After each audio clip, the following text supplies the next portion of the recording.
The City of London Cemetery is one of several established in the 1800s on the outskirts of London. Opened in 1856, it was built in what is now the heart of East London. Amongst the tree-lined avenues are some 150,000 graves and 70,000 gravestones and monuments. It's the final resting place for almost 1 million departed.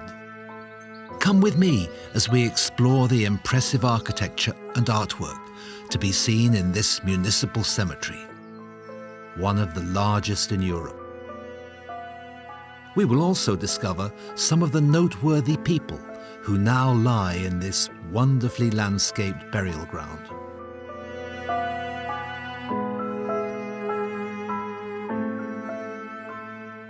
The impressive Gothic-style entrance screen bears a carving of the City of London coat of arms with its motto, Domine dirige nos, Lord, guide us. Attached to the entrance gateway are the Superintendent's House and Porter's Lodge. The entrance screen and several buildings in the cemetery are listed as Grade 2 buildings on the National Registry of Historic Places in England. Most were designed by William Haywood, who was responsible for the layout of the cemetery. He was tasked with finding an attractive location for a new cemetery that would replace London's crowded, unsanitary burial grounds. Haywood found a suitable 200-acre site in East London, near Epping Forest. 89 acres were initially selected for burials. Extensive landscaping was designed to create tranquil resting places for the dead and a garden of relaxation and recreation for the living. 7 miles of pathways were built, including wide avenues that enabled horse-drawn hearses and large Victorian corteges easy access to mortuary chapels and gravesides. A plan for a railway siding within the cemetery, where corpses and mourners would arrive by train, was never implemented. And today, trains sweep by without stopping. The cemetery welcomed people of all religions, and none. This magnificent listed Gothic mortuary chapel was built for Anglicans. The steeple and other parts of the church were extensively repaired after being damaged by German bombs during the Second World War. A second chapel was provided for non-Anglicans. The most coveted burial plots were near the mortuary chapels and along the main avenues. Another expensive interment option was in the catacombs, a semicircular edifice built on reclaimed land that had been an ornamental fish pond. It is impressive, though it has not been particularly popular as a repository for the dead. After the first burials here in 1856, the cemetery became popular with Londoners, and by the early 1870s, it was handling over 10,000 funerals a year.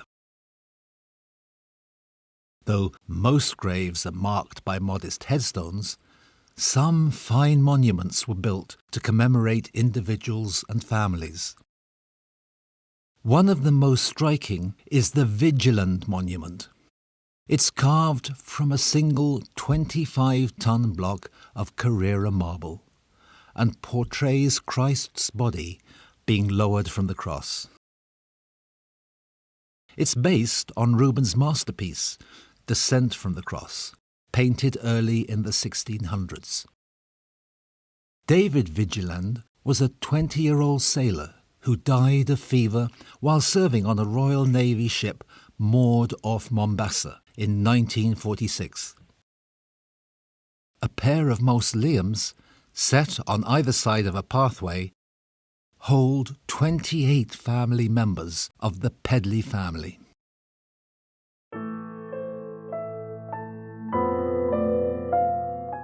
This monument depicts Gladys Spencer asleep on her grand piano. Gladys taught children piano and dance in Manor Park. She was also a music hall performer and supplied trained dancers and acrobats to London theatres. Before William Hayward died, he designed this listed Gothic mausoleum to contain his own ashes. A peek through the doorway reveals a stone bust of Hayward, who died in 1894. Scottish-born William Saunders, a medical officer in the City of London Corporation, died in 1901. The white marble figure of a woman weeping at a shrouded cross on his monument is one of many in the cemetery that depict grieving women.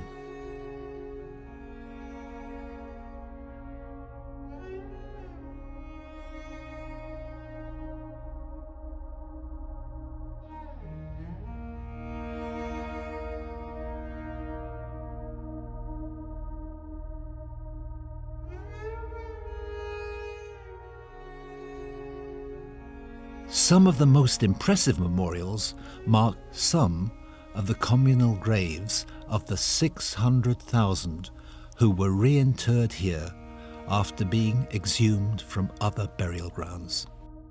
This listed monument, erected in 1866, marks the reinterred remains of those exhumed from the churchyards of St Andrew, Holborn, and St Sepulchre, London, during the construction of the Holborn Viaduct and street improvements in 1864 and 1867. It's one of 38 memorials dedicated to those removed from run-down, abandoned or demolished city churchyards that were being redeveloped for commercial use. Other communal graves in the cemetery include remains of Huguenots from the Charitable Hospital for Poor French Protestants, and the remains of 28 children who passed away while in the care of the London Orphan Asylum. Some residents of the cemetery are memorable not because of the splendour of their monuments, but because of their historical associations or reputations. Elizabeth Ann Everest became Winston Churchill's nurse and nanny when he was just a month old in 1875. Churchill described Everest as his confidant, to whom he revealed all his troubles. Bobby Moore captained West Ham United Football Club for more than 10 years and led the England team to victory in the 1966 FIFA World Cup. He died from bowel cancer in 1993, aged 51. The story of Joseph Merrick's life was made famous in the 1980 film The Elephant Man. Merrick had severe physical deformities and, as a teenager, he joined a freak show under the name The Elephant Man. He later toured Europe as an exhibit in a circus. He died aged 27. Anna Nagel was the stage name of Florence Robertson, a major star in British films for 20 years, voted the most popular star in Britain in 1949. She was buried in her parents' grave in 1986, aged 81. This modest headstone marks the grave of Lord Elwyn Jones, a Welsh barrister and Member of Parliament, who served terms as Attorney General and Lord Chancellor. Jones was a junior British counsel during the War Crimes Tribunal in Nuremberg after the Second World War. In 1948, he led the prosecution at the Hamburg trial of Marshal Erich von Manstein, who was sentenced to 18 years imprisonment for his war crimes. Jones also led the prosecution of Ian Brady and Myra Hindley, who were both convicted in 1966 of brutally killing 5 children and burying them on a desolate moor. Both received life sentences.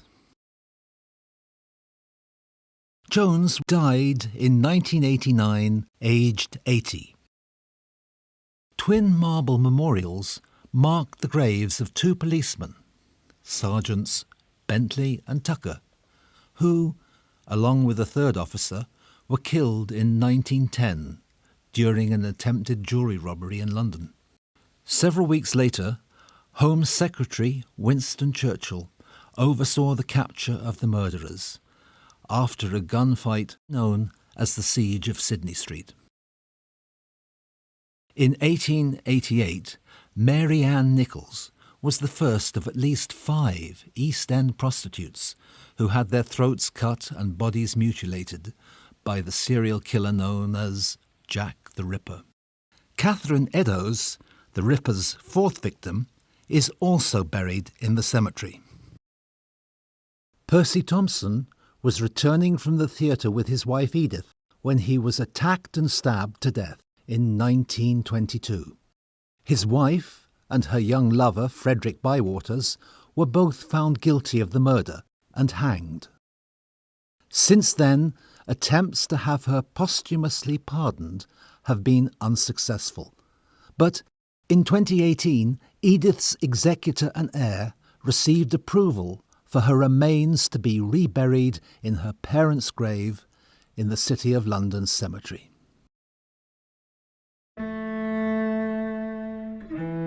Some casualties of war lie in family graves, while others rest in plots administered by the Commonwealth War Graves Commission, each marked with a large cross of sacrifice. The First World War plot commemorates 323 military service men and women who lost their lives during the 1914-1918 war. The Second World War plot commemorates 400 military casualties of the 1939-45 war. Local men, women and children who were killed by bombs dropped from German planes during air raids over London in the Second World War are listed on the Civilian War Memorial Wall in a memorial garden.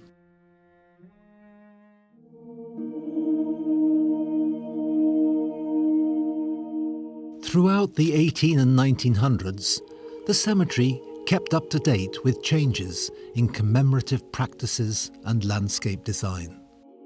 2 years after cremation was legalised in 1902, this listed crematorium was opened, one of the first in the UK.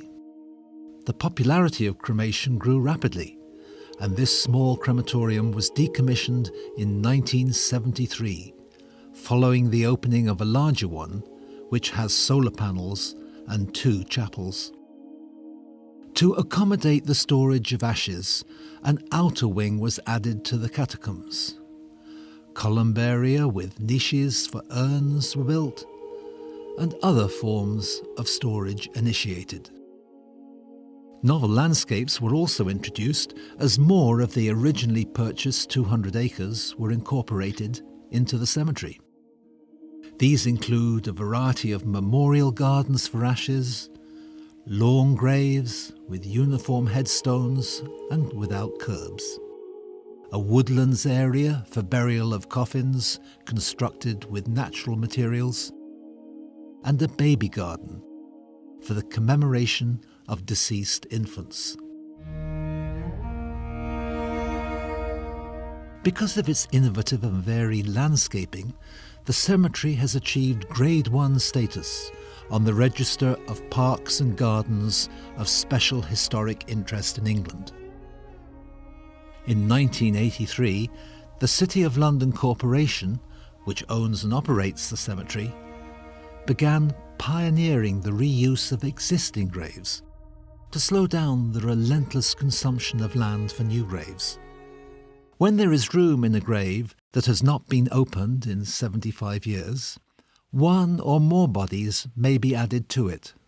If this can be done without disturbing those already in the grave, an existing headstone is then reversed, and details of the new occupant or occupants are inscribed on the new front.